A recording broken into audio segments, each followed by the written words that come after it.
We have made a number of mistakes. We did not have to nationalize everything.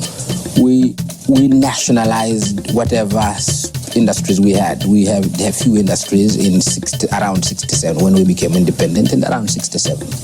And we went to things like nationalizing little things like farms. That was a mistake. A lot of businesses had been nationalized in the 60s and 70s. So I entered business when that was the state, where even a bar of soap or a loaf of bread was difficult to get.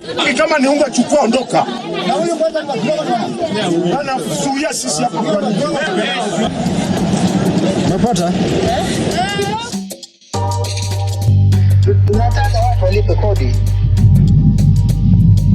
na hilo walipe kodi lazima wawe na jambo, wawe na kazi wanafanya, wapate pato, tulipe kodi.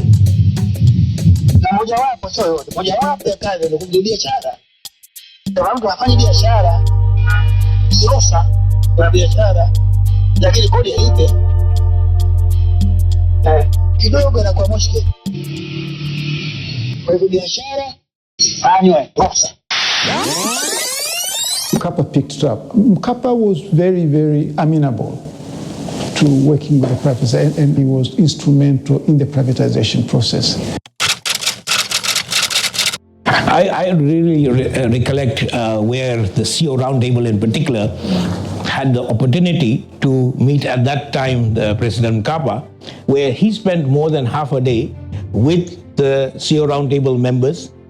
He had the ministers with him, and he listened to all the different sectors. And I recall very clearly, out of his 10 years in the office, he met us 7 times every year, in the sense once a year, but 7 times. I believe very, very strongly that the way to be able to get the government to understand is by talking to them. Dialogue, yes, it's not that something will happen overnight, but you have a continuous dialogue. You keep on explaining to them the reasons and justify why private sector can play an important role, and that we have seen very, very clearly. We have seen, of course, over time, the private sector role expanding. President Samia's message to you is that she values highly your tireless efforts in shaping the future of our nation and your firm commitment to work in partnership with the government to build a resilient economy. We support over 1 million jobs in the country. We've invested north of 2.3 trillion shillings. If you think of some of the most landmark industrial construction projects, civil infrastructure projects, and building projects in the country, most of them would be a proud advent. We employ more than 600 Tanzanians directly, but indirectly there's more than 100,000 people. There was really no structured dialogue with the policymakers, and our influence on policy individually was minimal. But we felt it was more powerful for sustainability to have an organization. We need to remain ethical, trusted, neutral partners and players with the government. So that was the purpose. Then the next question was, how do we now inspire greater number of people, greater number of leaders to see ethical leadership as a sustainable way of growing businesses, of sustaining growth, and also of contributing to the GDP growth of the country. I recall quite an active involvement in the Income Tax Act of 2004, a lot of input came from us. I remember, my main role there at the time, because I came from the profession, and I had the backup of the likes of David Tarimo, etc., analyzing the bills. And I remember the founder of CEOrt also wrote a book on economic transformation about Tanzania. And this is the kind of ideas and energy that we expect the private sector to bring in, that brings the transformation within the government. So that contribution is significant. Lately, I think, invested a lot of time to really enhancing dialogue, and even went as far as investing a lot of effort with a couple of colleagues to write an industrial strategy, which was supported by the CEO Roundtable and eventually was launched by the CEO Roundtable. We've had quite a lot of influence, sometimes very difficult to quantify on one page, but there was, I think, a movement forward in terms of just participation in putting together a piece of legislation, which was quite a big improvement on what was there in the past. Even the income tax rates came to a level that we had not seen before, 30%. Previously, personal tax rate were going quite high, they're very, very high. Legislation came that was sort of to promote participation by local people in the oil and gas. There was, again, a lot of input from the CEO Roundtable.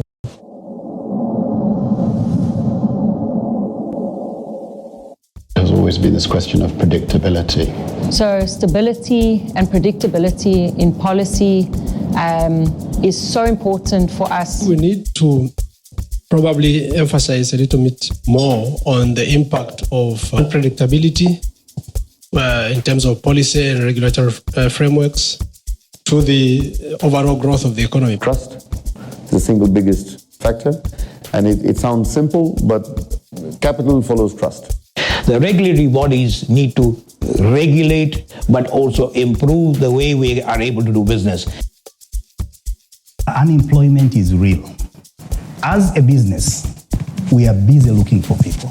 Our curricula should also match the industry needs so that these 2 points, demand and supply, can meet somewhere. If we want to develop this country, we need to invest in technical and artisanal skills. If we don't make an investment in this sector, it's a time bomb. How are they prepared, to enter as their first job in our companies?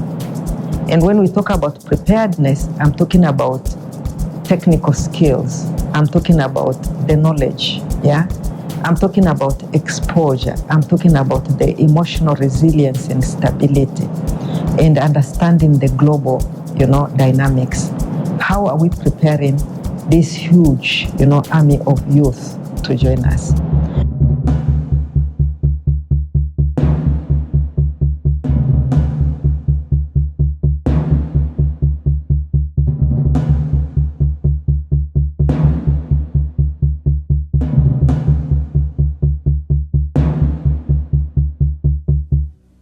We're celebrating our 25 years, just as we've closed the time frame for Vision 2025, and we're moving into Vision 2050.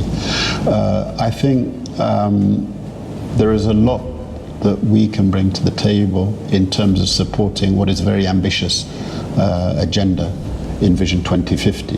The growth rate between now to 2050 should be between 8 to 10%. We need the economy to be inclusive, that everyone should participate. The next step would be to be able to partner with government, to be able to invest in projects that alleviate both the national challenges that we have and the opportunities that private sector would like to invest in. If the Vision 2050 actually does realize that digital is key in terms of driving the economy forward and driving Tanzania forward, then policy needs to be harmonized in such a way that it promotes that cross-sector participation. If we are building one nation, why don't we have a program that will expose both private sector participant and public sector participant in the same room to have conversation around, issues that we need to do to enable business growth in our country, how we can,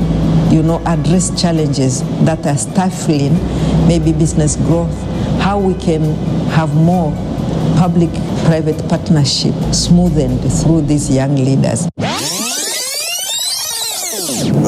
The history of Tanzania's private sector and Tanzania's reform can never be written without acknowledging the contribution that the CEO Roundtable has done significantly from its inception, and its founder, the late Ali Mufuruki, quite solid contribution, not only to the reform agenda but to also the private sector growth agenda. The CEO Roundtable is possibly the most effective private sector advocacy organization out there in Tanzania, and I'm happy to declare this to anybody I speak to. The unique thing with CEO Roundtable is that what we bring to the table is a holistic view from the top, what the CEOs are feeling. These are the key issues that we should be focusing on as an economy and as a country to drive forward. I also think that they are doing such a great job in creating the right platforms for dialogue with the right stakeholders. So just more of that would be amazing to see, and really bringing these key debates and issues to the forefront. I think now what needs to be done is that our partners on the other side of the table, which is the public sector, need to invite the CEO Roundtable and to take our input seriously. I feel very satisfied. We have now a dynamic young membership. We have now at least a formal secretariat. We have a board of directors which is contributing, participatory and visionary. And therefore, it's in the right hands.